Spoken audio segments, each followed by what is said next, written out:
Chosen young, forged in torment, a grey knight learns the truth. Victory demands the sacrifice of everything he once was, and everything he will ever be. The first thing Arthon Vale remembered was the screaming, not his own. He would learn later that the agony of transformation stole his voice for nearly 3 days. But the screams of the boys around him, dozens of them, all taken from different worlds, different upbringings, different lives, and thrown into the same metal chamber, deep beneath Titan's unlit surface. Their names were called one by one. Those that survived the calling were marked for a future they did not yet understand. Those that did not survive were taken silently away by silent custodians, leaving streaks of blood on the cold floor that the rest of them learned not to look at. The Grey Knights believed in purity after all, but purity was a thing carved from suffering, not bestowed by grace. Arthon's name had been called early, second after a boy named Cade Renfell, who convulsed the moment the gene-scribing needle touched his spine and never rose again. When Arthon stepped forward, the castellan who presided over the initiation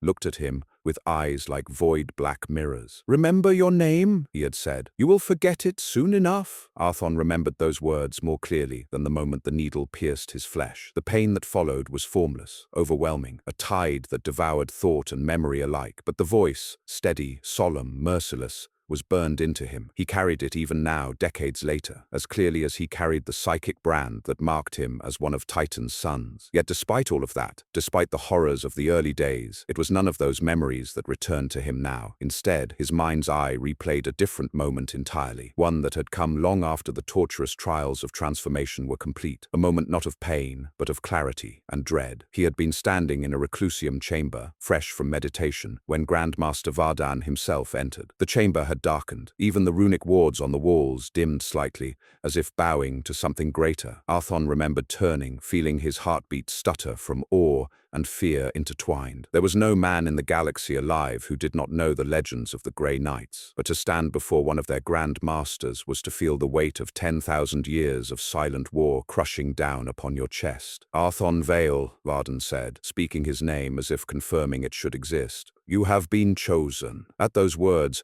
the taste of copper filled Arthon's mouth, the same metallic tang he remembered from his earliest trials. He did not know then why those words filled him with such dread. He understood now. Titan did not waste names. When a name was spoken aloud by one such as Vardan, it meant fate had already closed its jaws, and fate Arthon had learned was never gentle. The memory fractured as alarms blared through the strike cruiser Purity's glare, pulling him back to the present. For a moment he remained still, steadying himself, feeling the psychic wards layered across his armor hum in sympathy with his heartbeat. A Grey Knight's armor was not worn, it was bonded, every plate etched with sigils in silver and blood, every surface a bulwark against the whispers of demons. Arthon felt the runes reacting before the human ears aboard the ship even registered the sound. An intrusion, a breach, a flare of something impossibly foul tearing at the edges of reality. The strike cruiser shuddered. A tremor rippled through the chamber, rattling the sanctified chains that hung from the ceiling. Arthon turned toward the door, just as it hissed open to reveal Brother Justicar Helion, his visor already glowing with the psychic light of a mind burning hot and focused. "We make planetfall," Helion said. "The rift has widened. The prognosticars are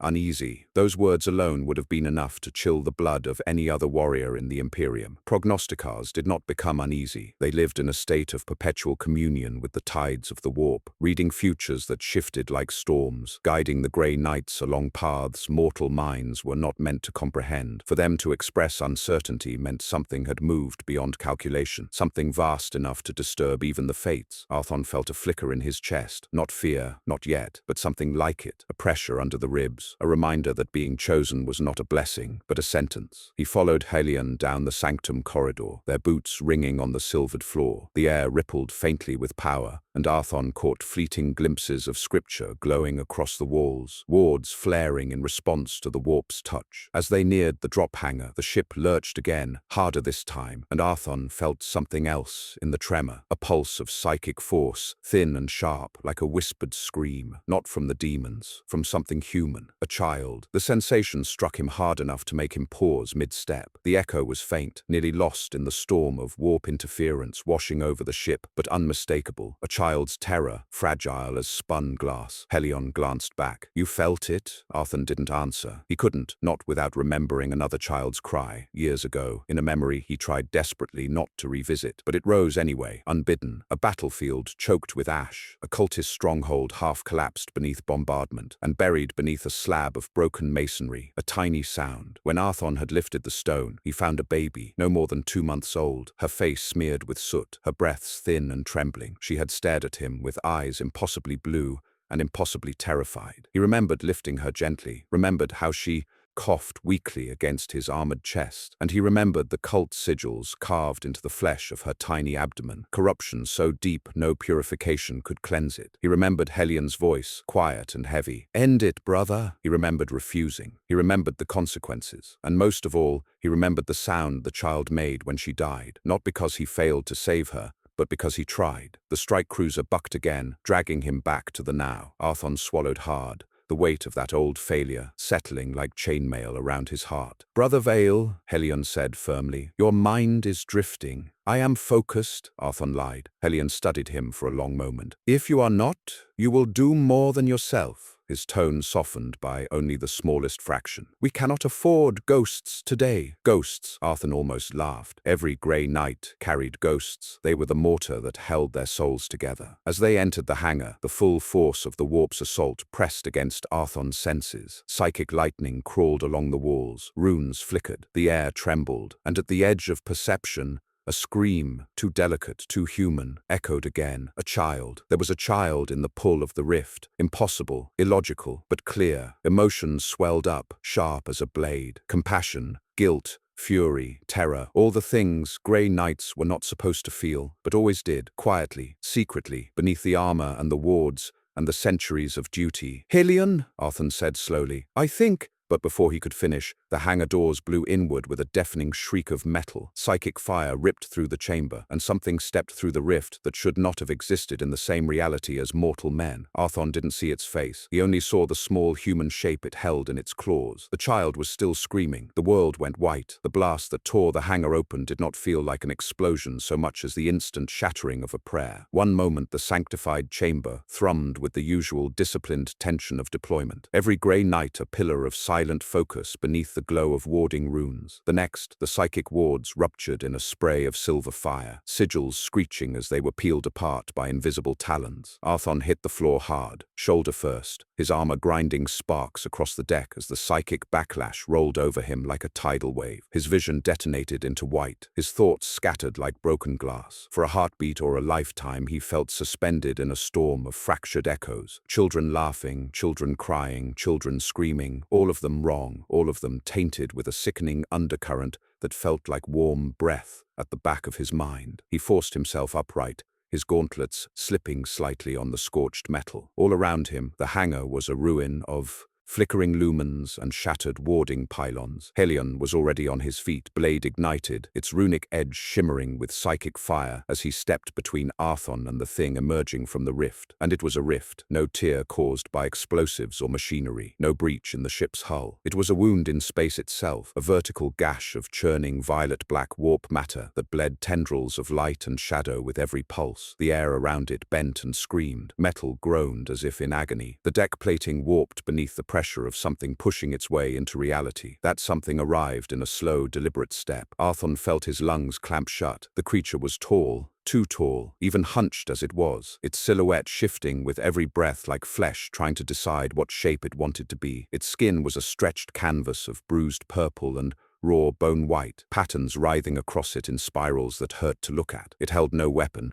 yet every curve of its body radiated predation. Its limbs were too long, its joints bent wrong, its head a mask of half-formed human features that melted and reformed like wax under a flame. But none of that froze Arthon's blood. What froze him was what the creature held. Small, fragile, human, a baby. The child dangled from elongated claws, swaddled in tattered fabric that might once have been a blanket or a shroud, or nothing more than the creature's own skin. Her face was reddened from screaming, her tiny mouth open in a cry so piercing it cut straight through the warp storm and drove itself into Arthur's heart. He knew instinctively that the child had not been taken from the ship. She had come with the creature, from the rift, from some place where no child should exist, and yet her terror felt painfully real, painfully familiar, painfully human. Helion took a step forward, stance low, voice a steel hook. "Release the innocent." At that, the creature turned its head, slowly, almost thoughtfully. The child wailed louder, and something in the sound cracked through Arthur's armor more effectively than any demon's claws. It was the same pitch, the same trembling desperation, as the child he had failed years ago, the one branded by a cult before she ever learned to breathe properly, the one whose face visited him in every moment of weakness, the one no amount of meditation or penance had ever erased. Arthur's hands shook. He curled them into fists. The creature tilted its head further, and then, impossibly, it spoke. Not in High Gothic, not in any mortal tongue. The words crawled across Arthur's mind like molten wire, burning meaning directly into his skull. "He remembers." Arthur staggered backward, breath ripped from his lungs. His vision blurred with sudden nausea. That wasn't possible. Demons could sense fear, weakness, the fractured edges of a mind, but they did not dig through memories so precise, so personal, so deeply locked away. Not unless the target was already shattering, not unless something inside him had cracked open during the blast. Helion stepped in front of him, psychic blade raised. "Brother Vale, shield your mind."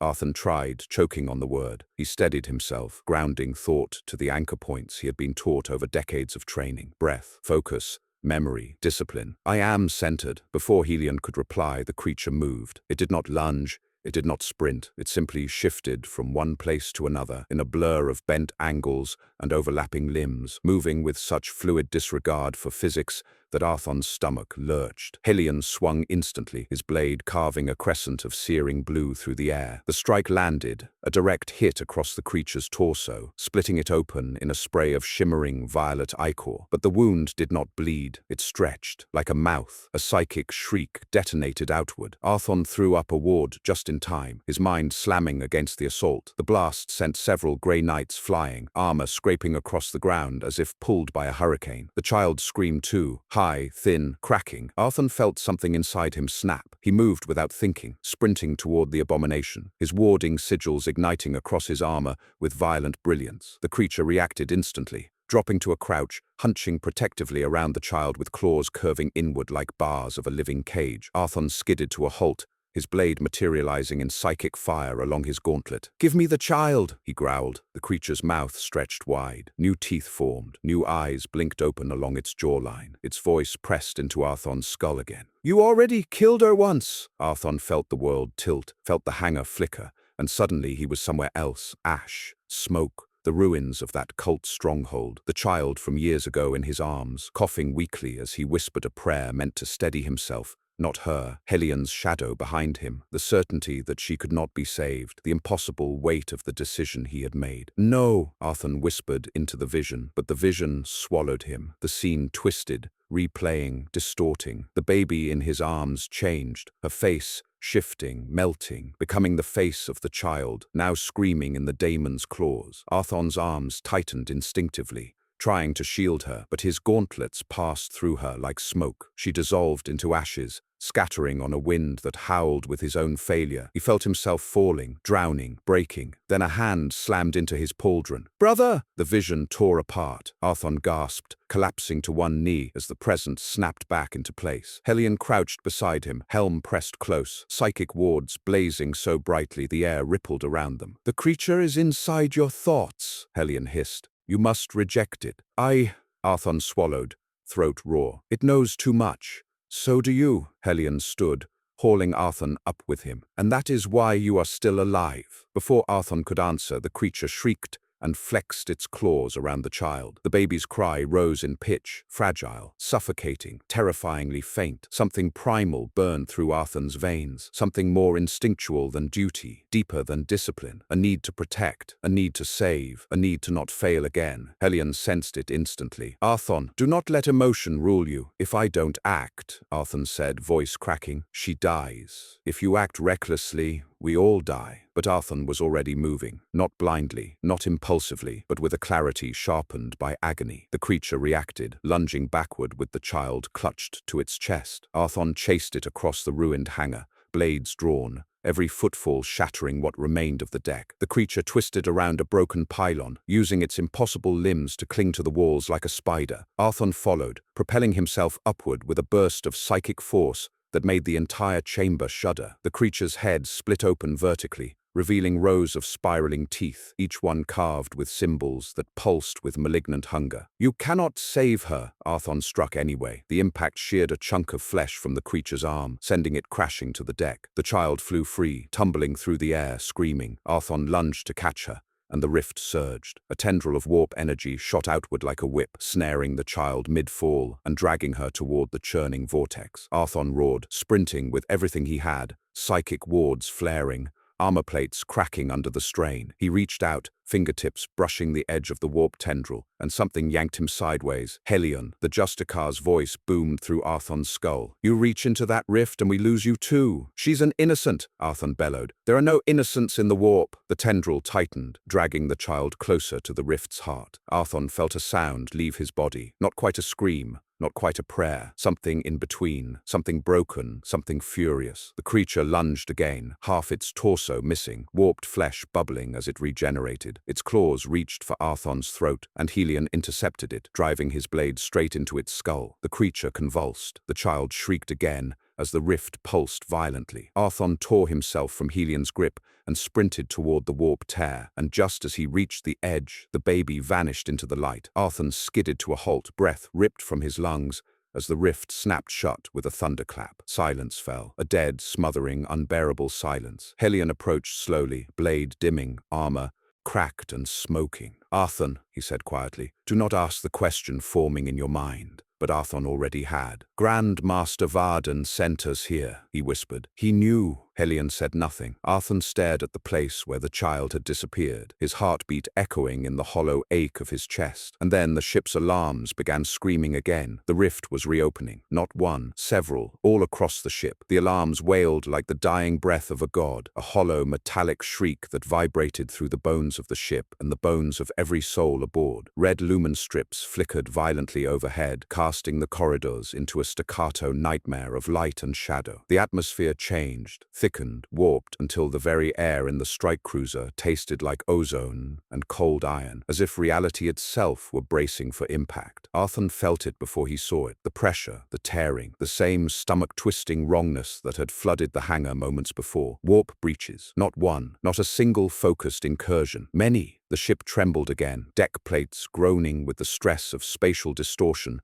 as the first new rift cracked open like a splitting bone deep within the vessel's reactor decks. Arthon braced himself against the wall, gauntlets trembling for a fraction of a second, an imperceptible moment anyone else would have missed, but not him, not now, not with his warding sigils still flickering from the psychic backlash of the previous encounter. His breath thundered inside his helmet. His heart felt too loud. His thoughts were a chaos of fury, guilt, calculation, and an emotion he did not dare name. Helion stepped forward, forcing Arthon back into focus with nothing but presence. The Justicar's armor was scorched with burn marks and fractal cracks from the demon's psychic assault, but his stance remained unbroken, steady as a monolith beneath the failing ship lights. Behind him, the surviving squad of Grey Knights assembled in perfect formation despite the devastation around them. Each warrior battered, each bearing wounds on armor and mind, yet each standing tall as only a Knight of Titan could. And still, Arthon felt hollow. The child's last scream echoed through him like a phantom wound he could not locate or stop. Every time he blinked, he saw the tendril pulling her into the rift, felt her fingers slipping away. Not that he had truly held her, not really,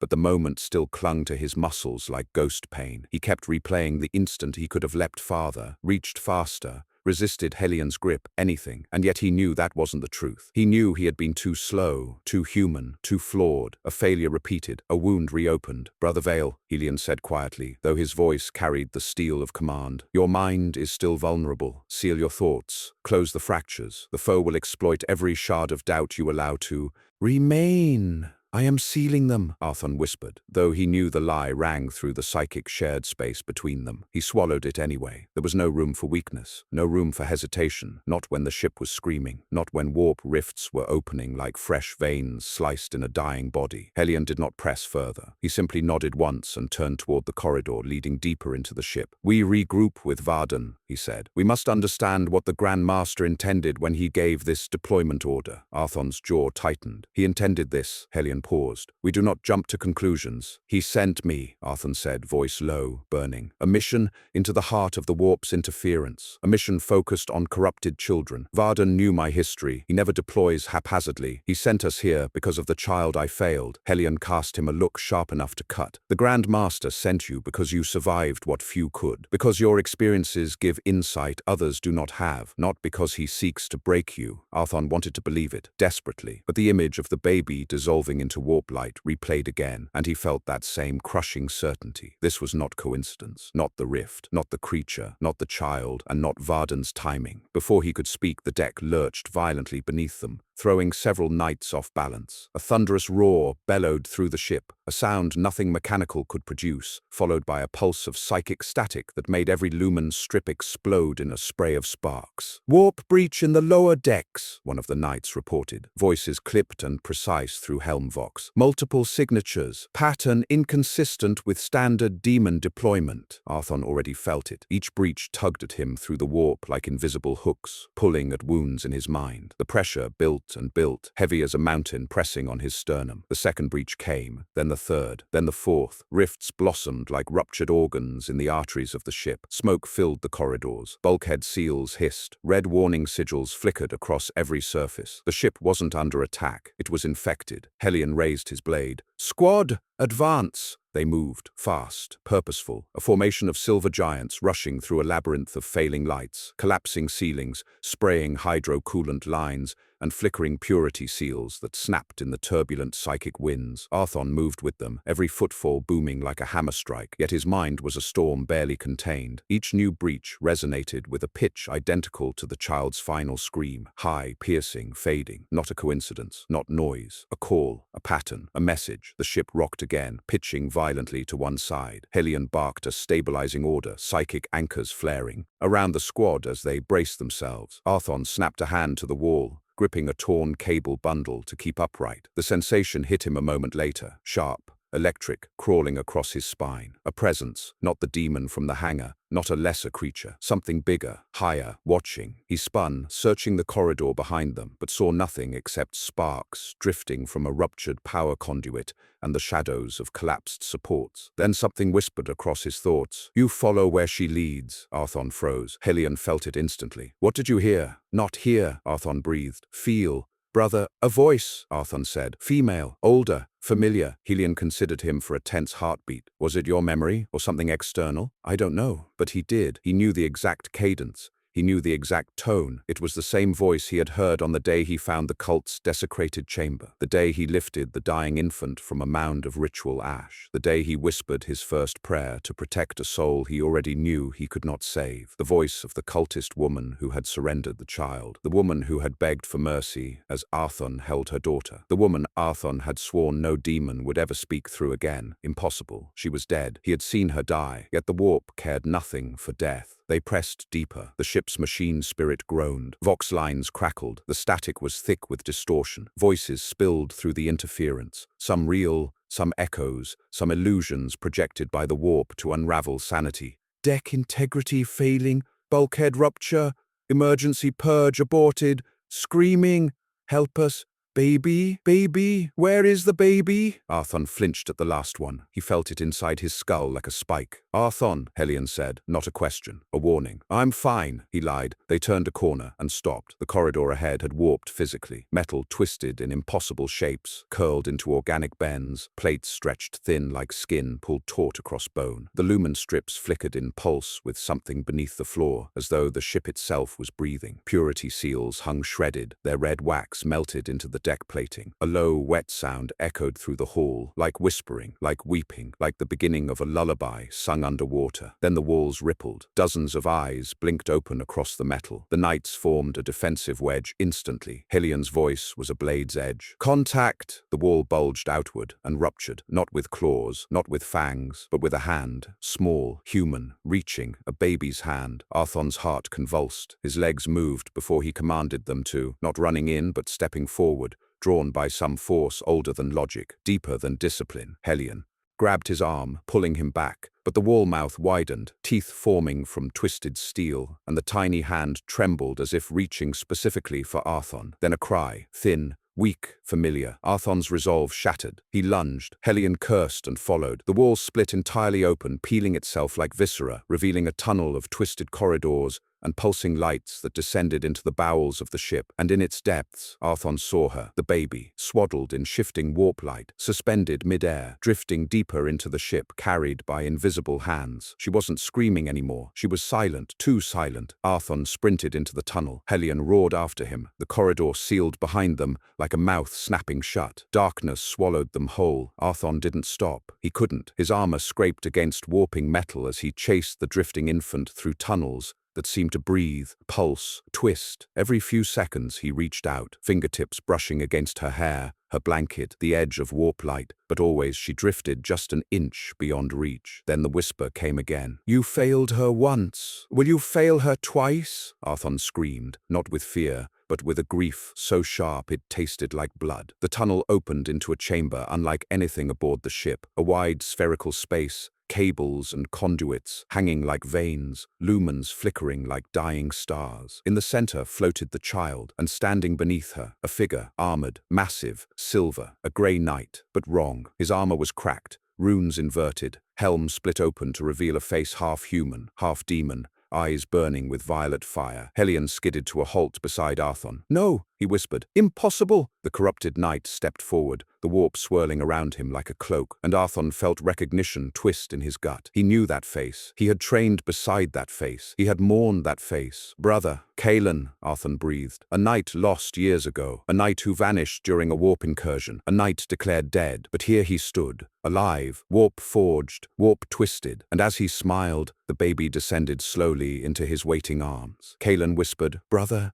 I brought her back for you." Arthon's breath left him in a single, ragged exhale, loud inside his helmet, yet lost in the quiet enormity of the chamber. The air vibrated with the hum of warp pressure, subtle, rhythmic, almost like a heartbeat, but underneath it pulsed something far more intimate. Recognition, memory, betrayal. The mix of all three struck him so forcefully he nearly took a step back, but his boots locked to the floor, as though the ship itself refused to let him move. Kaelin stood barely 10 paces away, cradling the child with gentleness so achingly familiar that for a heartbeat, Arthon saw not corruption, not mutation, not the warping of a brother's soul. He saw the man he once knew, the warrior who had stood beside him in the Hall of Echoes, who had sparred with him until both lay bruised and breathless, who had spoken the oath lines with him over the shining waters of Titan. He saw the Kaelin who had been proud, disciplined, devout, a man who had looked at the galaxy with a conviction that had once steadied Arthon through their hardest trials. Now that same man smiled with a face half claimed by the warp. Hillion lifted his halberd with both hands, settling into a stance that promised death. His armor still crackled faintly with psychic backlash from earlier breaches, but his posture was precise, unyielding, a pillar of sanity amid the spiraling madness around them. "Arthon Vale," he said quietly, voice shifting to the private Vox channel only the two of them shared. "You will hear nothing he says, not a whisper, not an echo. Block him from your thoughts, close every door." "I'm trying," Arthon murmured, but his voice lacked conviction. His eyes were fixed on Kaelin, on his half-familiar eyes, on the way the demonic sigils carved into his corrupted greaves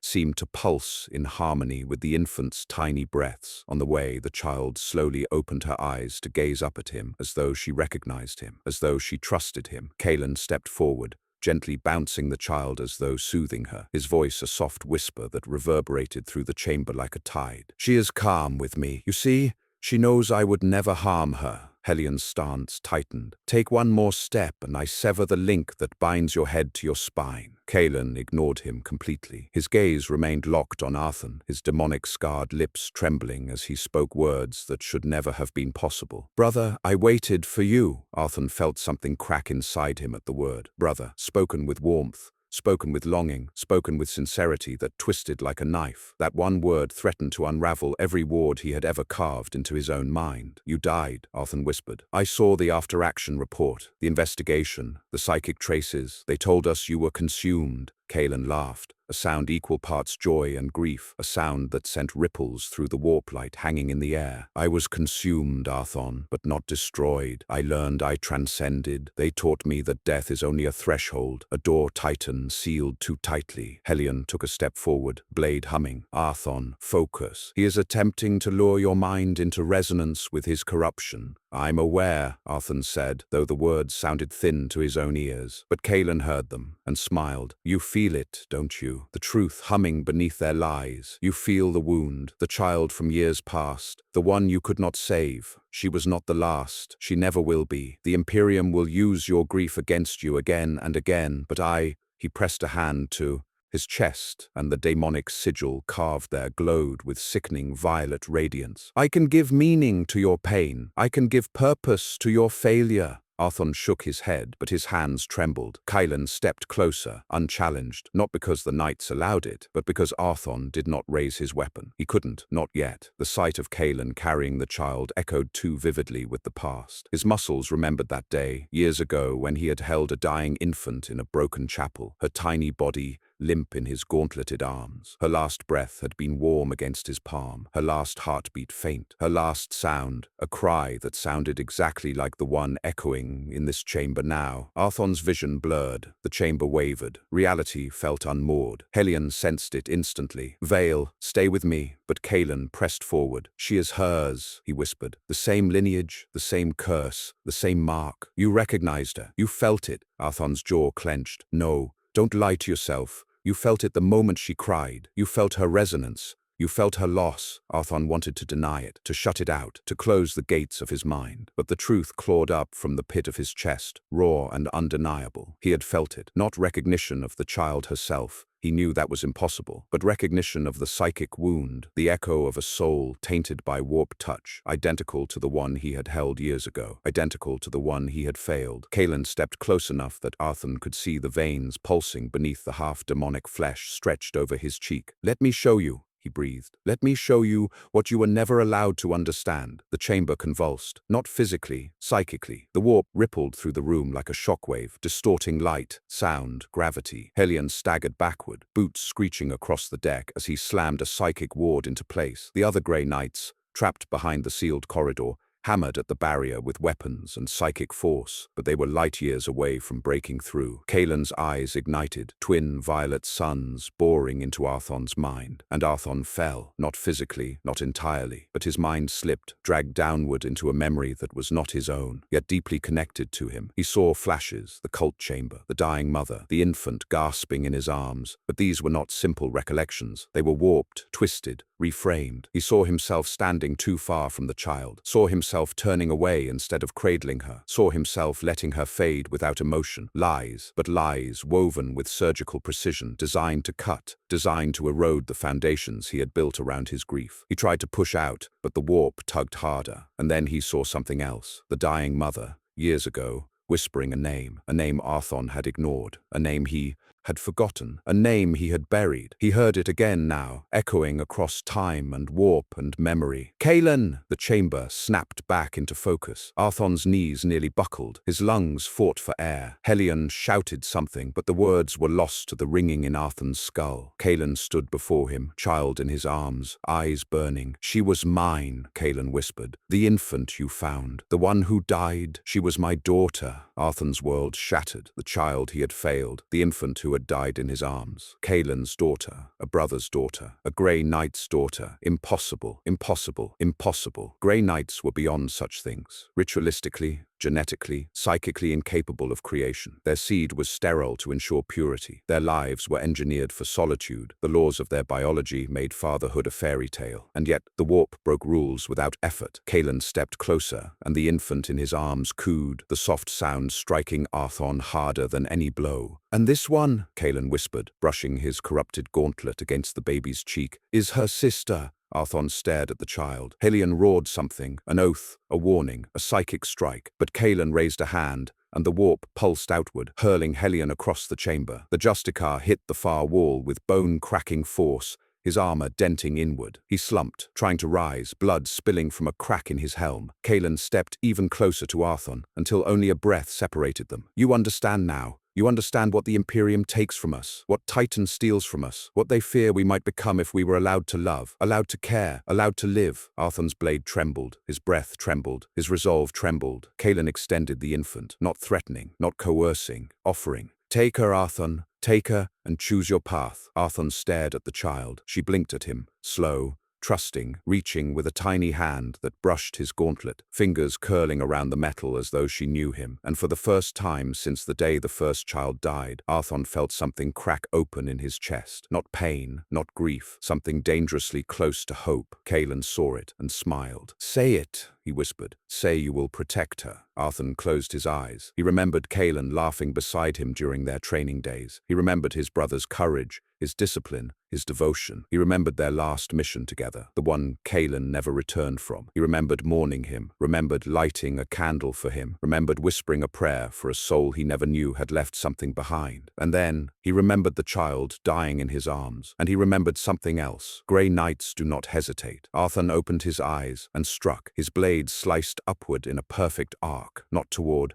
the child, not toward the innocent, but through Kaelin's corrupted chest. The halberd's runes ignited with purifying light, tearing through flesh, armor, bone, and demonic corruption with a scream that shook the chamber. Kaelin staggered, eyes wide, betrayal and sorrow flooding his face as he crumpled to one knee. The child drifted from his arms into Arthon's waiting hands, caught gently, carefully, as though she were made of starlight. Kaelin trembled, blood, red and violet, pooling beneath him. "Brother, why?" Arthon knelt before him, holding the child close, his voice trembling with heartbreak. "Because I do love her." Kaelin reached out, fingers brushing Arthon's gauntlet. "Then save her." His body convulsed once, and the warp exploded outward from him in a blinding burst of violet fire. Arthon shielded the child, turning his body to absorb the shock, feeling the heat eat into his armor, searing runes, cracking ceramite. The chamber collapsed around them. Bulkheads snapped, supports buckled, light died. When the explosion faded, Kaelin was gone. Not a corpse, not ash, just gone. Helion staggered to his feet. "Arthon, move! The core is compromised." Arthon rose, cradling the infant close as the chamber tore itself apart. Panels ripped free, the air screamed, gravity flickered. The warp rift at the far end erupted in a spiraling vortex threatening to consume the entire vessel. Helion limped toward him. "Give her to me." Arthon held the child tighter. "No, we must seal the rift. She is the catalyst.